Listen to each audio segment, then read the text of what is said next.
Sobrang tirik na ang araw at medyo maingay na ang paligid ng magising ako.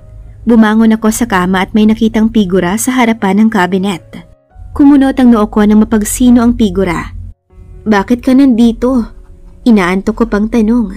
Kinusot ko ang mga mata ko at umayo sa pagkakaupo. Lumingon siya sa akin at kaagad ngumiti. Lumagpas ang tingin ko sa kabinet. Nakasalansa ng maayos ang mga damit doon. This is my villa. Bali walang sagot niya. Agad na nanlaki ang mga mata ko at tumayo. Hey!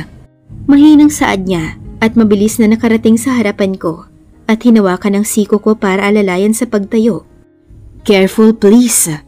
Wala sa kanyang atensyon ko, kundi nasa maleta kong nasa lapag ng gilid ng kabinet. Nabunutan ako ng tinik sa dibdib nang makitang hindi pa nabubuksan yun. Kung sa'yo pala to, doon na lang ako sa hotel. Mahinang saad ko. Lumayo ako sa kanya at lumapit sa maleta. Hawak ang maleta? Aalis na sana ako nang kaagad niyang hinawakan ang braso ko para pigilan ako sa pag-alis. Can you stay? Huminga siya ng malalim habang nakatitig sa mga mata ko, nakikiusap. Please? Why? Don't you think that we need to talk, Julia? Alam na ba niya? Paano? Wala namang ibang nakakaalam tungkol sa pagbubuntis ko kung hindi tanging ako. Si Missy at ang doktor lang. What Rocky said earlier echoed inside my head. He surely knows everything. He surely knows everything. He surely knows everything. Julia. Napapitlag ako nang marinig ang boses ni Queen. Agad akong napatingin sa kanya, pero kaagad din akong umiwas nang magtagpo ang mga mata naming dalawa. Talk about what, Queen? Tanong ko ng mahimasmasan. Talk about something that we should talk about. The prolonged talk that we both needed. Huminga muna siya ng malalim bago nagpatuloy. Look, I knew what I did last time was offensive. And I was such bad that I've hurt you with my actions that night. I'm sorry if all I think was my own feelings, without even thinking that I might hurt you too. I was just so jealous that time that I haven't able to control myself. I was so sorry, Julia. I really do. I've regretted what I've done to you. Sinserong dagdag niya. Hindi ko magawang magsalita dahil sa sinabi niya. Nagselos siya? Kanino ka naman nagselos? Tsaka, bakit ka naman magsiselos? Mahinang tanong ko. Ayoko na siyang sigawan. Pagod na akong mag-usap habang nagsisigawan. We're both an adult here. Magkakaanak na nga kami oh. Walang lugar ang pagiging immature dito. That guy you're with that night, Julia. What made me so mad was, he gave you flower first. I'm so jealous because I don't want to see another guy near you. Umawang ang labi ko. So, para sa akin yung bulaklak? And I thought it was for Phoebe all along. Wait, speaking of her. Bakit mo sinundo si Phoebe? Ipinagkrus ko ang mga braso ko sa harapan ng dibdib ko. Nakita ko ang paglunok niya. Munti ka na siyang umiwas ng tingin pero tinaasan ko siya ng kilay. Huminga siya ng malalim. She asked for my help before I fetched you. I turned it down and asked someone else to help her instead. But because jealousy took control over me, I made you sit at the back seat and fetch Phoebe too. I'm really sorry. Days without you are very sad. I can no longer take it. Please, forgive me, huh? He held my right hand and kissed it countless of times. I silently lift my arm and softly caress his hair. I missed him too. Hinalikan niya pa ng 2 beses ang kamay ko bago inangat ang ulo niya at tumingin sa akin. Patuloy ko lang na hinahaplos ang buhok niya, pababa sa leeg niya at papunta sa mukha niya. Hindi ko inaalis ang tingin ko sa kanya. Ayokong malingat kahit saglit lang, kahit 1 segundo lang. Itinaas niya ang isa niyang kamay at hinaplos din ang mukha ko na siyang nagpapikit sa akin. I never knew that I miss his touch until he's doing it now. I missed him. I really do. Naramdaman kong lumapat ang mainit niyang mga labi sa labi ko. Dahan-dahan niya akong hinahalikan. Sinusulit ang bawat segundong magkalapat ang labi naming dalawa. Nilalasap ang bawat segundo. Tumugon ako sa halik niya at pinantayan ang bawat galaw ng labi niya. Hinawakan niya ang bato ko at mas inilapit pa ako sa kanya para mas palalimin pa ang halik. Napakapit ako sa braso niya nang pumulupot ang isa niyang kamay para hapitin ako palapit sa kanya. Wala nang natitira pang espasyo sa pagitan naming dalawa. Bawat halik ng labi niya sa akin ay nagbibigay ng matinding kasiyahan sa puso ko na tanging siya lang nakagagawa. Itinagilid niya ang ulo niya para mas mahalikan pa ako ng malalim at mas maayos. Bawat segundo ay pumupusok ang halik namin sa isa't isa. Bago pa man kami dalhin sa kung saan ang halikan namin, pinutol ko na ang halik. Rinig ko ang pagrereklamo niya dahil sa ginawa ko. Akala ko ba mag-uusap tayo? Tanong ko. Nakasunod naman ang mata niya sa bawat galaw at buka ng labi ko. We can talk later. Saad niya tagad na sinunggaban ng halikang labi ko. Nagpaubaya ako sa kagustuhan niya at buong pusong tinugon ang mainit at puno ng pangungulila niyang mga halik. Hang in there, baby. Your daddy missed me so much. I'm sorry for disturbing you there. Sobrang rupok ko na ba na bumigay agad ako dahil sa simpleng halik at haplos niya lang? Nagising ako na wala na si Queen sa tabi ko. Napatingin ako sa katawan ko at nakitang nakasuot na ako ng isang malaking puting t-shirt na paniguradong kay Queen galing. Napatingin ako sa mesa at nakitang may note na nakadikit sa lampshade. Kinuha ko yon at binasa. I prepared you a lovely dress for tonight.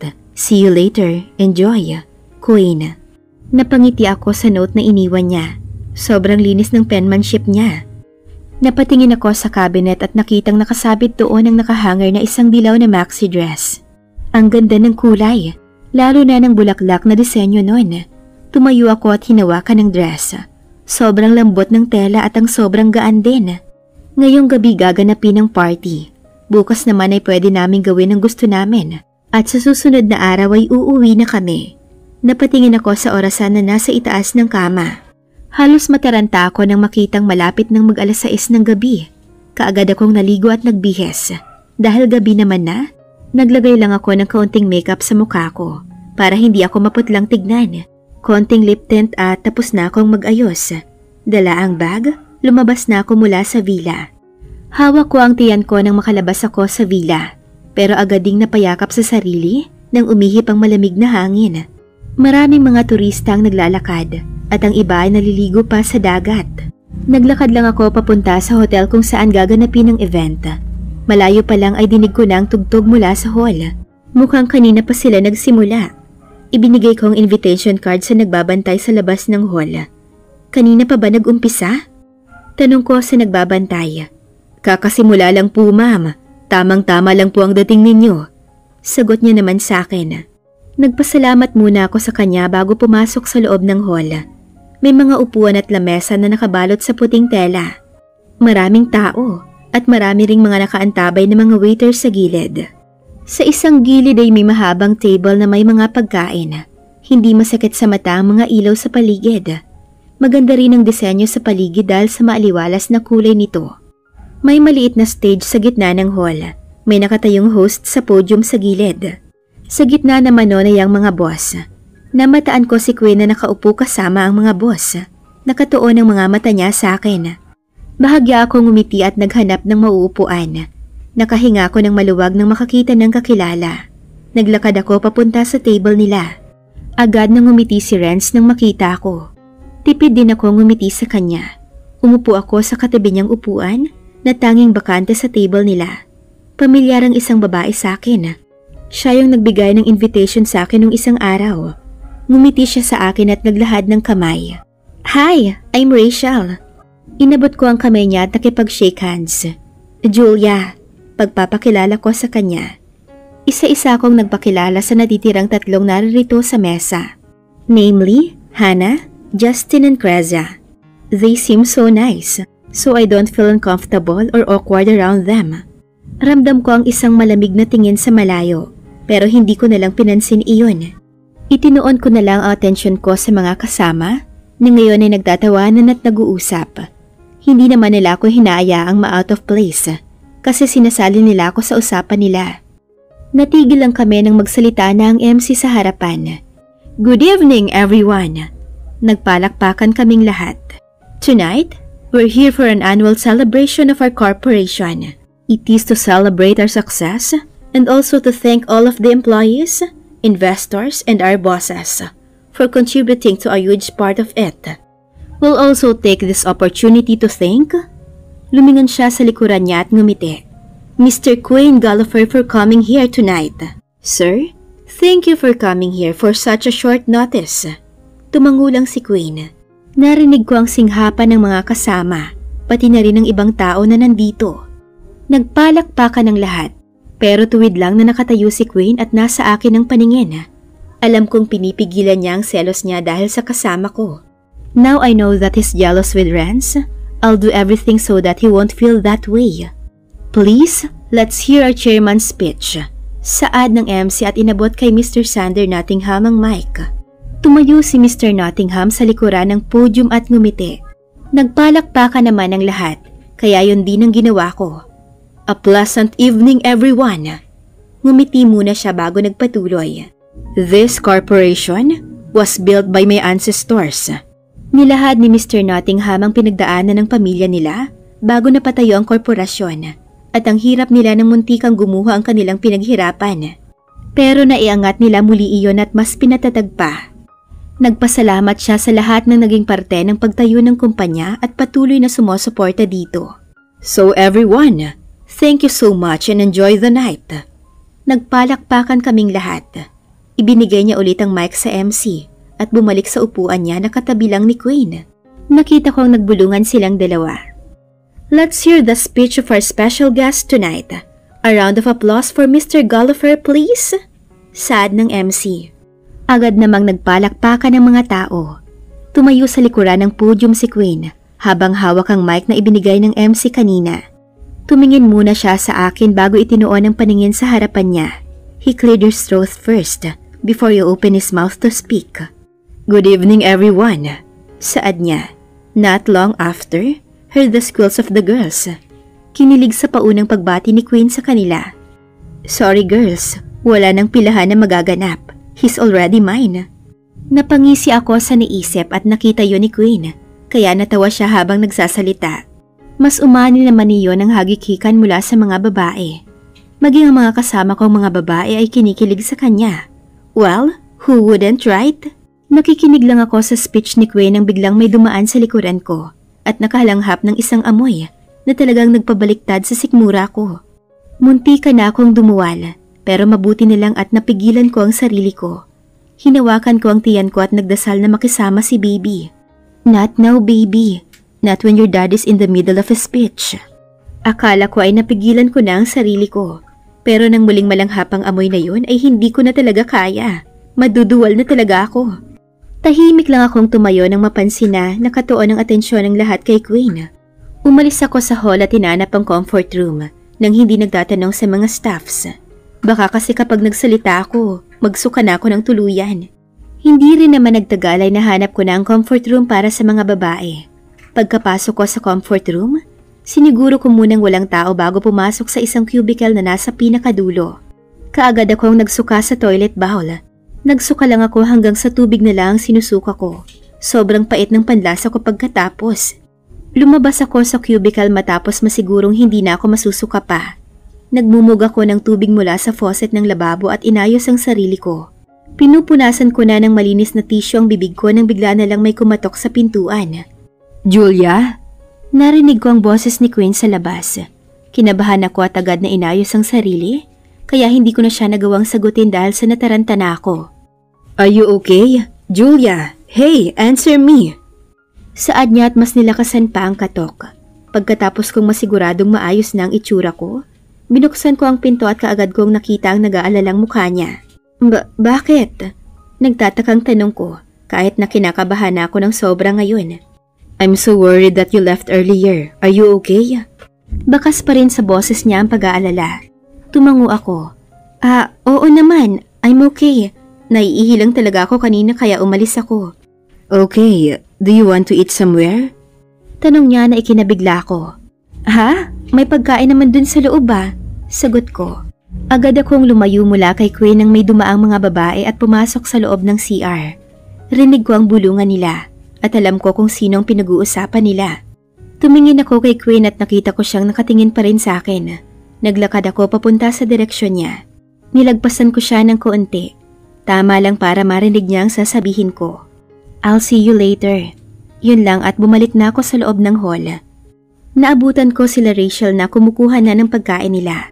Kumuha na rin ako ng plato sa mesang nakalinya lang din sa mesa ng mga pagkain. Tumabi na ako kina Rachel at kumuha na ng pagkain ko. Uy! Pansin ni Rachel sa akin. Napangiti naman ako at nagpatuloy na kumuha ng pagkain na nagpapatakam sa akin. Bakit nawala ka kanina?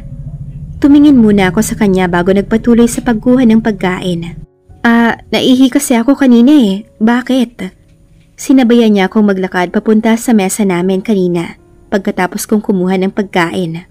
Sayang at umalis ka kanina. Hindi mo tuloy narinig mag-joke si sir. Kinikilig na saad niya. Muntikan pa nga siyang tumili kung hindi niya lang napigilan ng sarili niya. Ha? Nag-joke siya? Hindi makapaniwalang tanong ko kay Rachel. Really? He would do that? Bakit naman kaya? Oo, sagot ni Rachel. Nauna siyang umupo. Tinulungan niya akong inilapag ang mga pagkain bago ako naupo sa upuan. Magkatabi na kami ngayon at magkatabi din kami ni Renz, na ngayon ay nakatuon ng atensyon sa pagkain niya. Kaya lang, tinapos niya kaagad ang speech niya kanina. Natigilan ako sa sinabi niya. Malamang ay baka dahil sumunod siya sa akin kanina. Nakuha ulit ni Rachel ang atensyon ko nang magsalita siya ulit. Tsaka alam mo ba, siya pala yung sponsor ng trip na to. Ang galing no? Sobrang dami kaya natin. Ilang milyon kaya ang nagastos niya. Hindi ako makapaniwala sa mga naririnig ko ngayon. Kaya pala siya naimbitahan dito kasi siya ang major sponsor. Nakakalula ang yaman ng isang yun. Malamang ay umabot ng ilang milyon yun. Ang dami kaya natin. Tapos sagot pa niya ang 2 araw na stay natin dito tsaka may pagkain pa. Singit naman ni Hana sa usapan. Hindi ko na magawang sumabat sa usapan dahil sa mga nalalaman ko ngayon. May pavila pang nalalaman ng isang yun. Nakakainis talaga. Ang gastos niya. Nakinig na lang ako sa usapan nila habang kumakain. Pakiramdam ko ay ilang araw akong hindi kumain dahil sa gutom ko. Sobrang sarap ng mga pagkain at sobrang nagustuhan ko ang mga to. Lalo na ang mga seafoods na talaga namang fresh pa nung niluto. Nakalimutan kong kumain kanina kaya tuloy gutom na gutom ako ngayon. Pasensya ka na anak. Nakalimutan lang ni Mami. Hayaan mo sa susunod hindi na ulit mangyayari yun. Teka Julia, hindi kita nakita sa hotel kanina. Napalingon ako kay Rachel nang sabihin niya yon. Oo nga, saang room ka ba? Sa West or East Wing? Tanong naman ni Hana. Tanging kaming mga babae lang ang nag-uusap dito. Tanging nakikinig lang ang mga lalaki sa usapan. Nakagat ko ang pangibabang labi ko habang nag-iisip ng dahilan. Ano bang isasagot ko sa kanila? Hindi ko to napaghandaan. Sa ibang floor ka ba? Tanong naman ni Cresia. Oo. Tama, sa ibang floor kasi ako kaya hindi niyo ako nakita. Pinilit kong huwag mautal habang nagsasalita para hindi nila mahalatang nagpapalusot lang ako. Sabay-sabay nilang sagot. Gusto mong sumama sa after party mamaya? Rinig ko may bonfire daw sa dalampasigan mamaya tsaka konting inuman. Excited na tanong ni Hana. Natuwa ako dahil inibita niya akong pumunta at gusto niyang sumama ako sa kanila kaya lang hindi pwede. Paniguradong matatagalan pa silang matapos at isa pa, bawal sa akin ang mapuyat. Hindi kasi ako nagiinom. Pagdadahilan ko. Sige na Julia, masaya kaya yun. Pangungumbinsi pa ni Rachel. Hindi ba?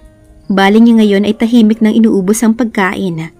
Napanguso ako nang mapansing konti pa lang ang nakakain ko. Sumama ka na please, kahit manood ka lang, promise. Itinaas ni Hana ang kanan niyang kamay. Hindi ka namin pipiliting uminom. Nakagat ko ulit ang pangibabang labi ko at napahawak sa tiyan ko. Gusto ko talagang sumama sa kanila at maranasan mag-bonfire sa tabing dagat. Kaya lang, bawal talaga kaming magpuyat ni baby. Sorry girls. Nakangiwing sagot ko sa kanila. Nalungkot naman sila, pero kaagad ding nagliwanag ang mukha nang magsalita si Rachel. Sobrang laki ng ngiti niya. Okay, pero sasama ka sa amin bukas mag-swimming. And take note, magsusuot ka ng bikini. Ano? Excited na tanong niya sa akin. Napansin ko rin ang excitement ni Hana, kaya kahit hindi sigurado, tumango ako. Yay! I can't wait! Sabay silang kinilig dalawa ni Hana. Nagpatuloy na sila sa pagkain habang nag-usap sa susuotin nila bukas. Nagpatuloy na rin ako sa pagkain ko. Ilang saglit pa ay narinig namin ang malamyos na musika sa buong paligid. Tapos na kaming kumain kaya nag-uusap na lang kami tungkol sa kung ano-anong bagay. Rinig ko kaagad ang excitement sa boses ng mga kasama ko. Sa bilis ng pangyayari, nahila na nila ako sa gitna ng hall at pilit akong pinapasayaw. Natawa naman ako at nakisabay na lang sa kanila habang nag-iingat na hindi masyadong gumalaw. Ramdam ko ang titig niya mula sa stage, kaya hindi ko na lang yon pinansin at nagsaya na lang. Pagkatapos naming sumayaw ay lumabas na kami ng hall. Hey, huwag kang mawawala bukas, okay? Pupuntahan ka namin sa room mo. No! Natigilan si Rachel sa biglaan kong pagsigaw. Magkita na lang tayo sa dagat, okay? Okay, sige. Kumaway siya sa akin at nauna nang umalis. Bye, Julia. See you tomorrow. Paalam naman ni Hannah at sumunod na kay Rachel. Paniguradong pupunta sila sa bonfire na nasa dalampasigan. Nauna na roon ang ilan naming katrabaho matapos kumain. Ngumiti na ako at ginawaran lang din ako ng ngiti bago sumunod sa dalawa. Nauna na rin pumunta ang dalawang lalaki sa bonfire kanina. Tumingin ako sa stage pero hindi ko na mahagilap si Queen. Inaantok na ako kaya mauuna na ako sa cabin para makapagpahinga. Mag-isa na akong naglalakad sa pathway nang may kaunting liwanag dahil sa ilaw na nagmumula sa mga munting lampara na nasa gilid ng daan habang humihikap dahil sa sobrang antok. Malapit na ako sa villa nang bigla na lang may humawak sa braso ko. Kaagad kong nilingon kung sino yun at nakita ko si Renz. Akala ko ba pumunta siya sa dalampasigan. Renz? Tawag ko sa kanya. Lumuwag ang hawak niya sa akin at napalunok. Nakita ko ang pag-aalinlangan sa mga mata niya bago iniiwas ang paningin mula sa akin. Julia. Nahihirap ang bigkas niya sa pangalan ko. Kumunot naman ang noo ko dahil sa biglaan niyang pagsulpot sa harapan ko ngayon. Ano yun? Nagtataka kong tanong. Napakamot naman siya sa batok niya at marahas na lumingon sa akin. Napaawang ang mga labi ko dahil sa mga sumunod niyang sinabi. Gusto kita. Nanlaki ang mga mata ko samantalang siya naman ay napatingin sa malayo. Gusto kita, Julia. Matagal na. Yumuko siya at pinaglaruan ang buhangin sa paanan niya. Renz, hindi ko alam kung paano umamin. Ngayon lang talaga ako naglakas ng loob na umamin sa'yo. Dahil pakiramdam ko, anumang oras ay may magmamay-ari na sa'yo. Pag-amin niya pa. Renz, nahirapan kong pagbanggit sa pangalan niya. I'm sorry. Yun lang ang tanging nasabi ko. Pero sana nakuha niya agad ang ibig kong sabihin. Nakagat niya ang labi niya at napatango-tango. Napahilamos siya sa mukha niya bago tumingin sa akin. Nakita ko ang pamumula ng mukha niya. Nakaagad umusig sa konsensya ko. Naiintindihan ko, Julia. Salamat. Ngumiti siya sa akin. Ingat ka. Saad niya bago walang lingon-lingon na umalis sa harapan ko. Sinundan ko naman siya ng tingin hanggang sa hindi ko na siya nakita pa.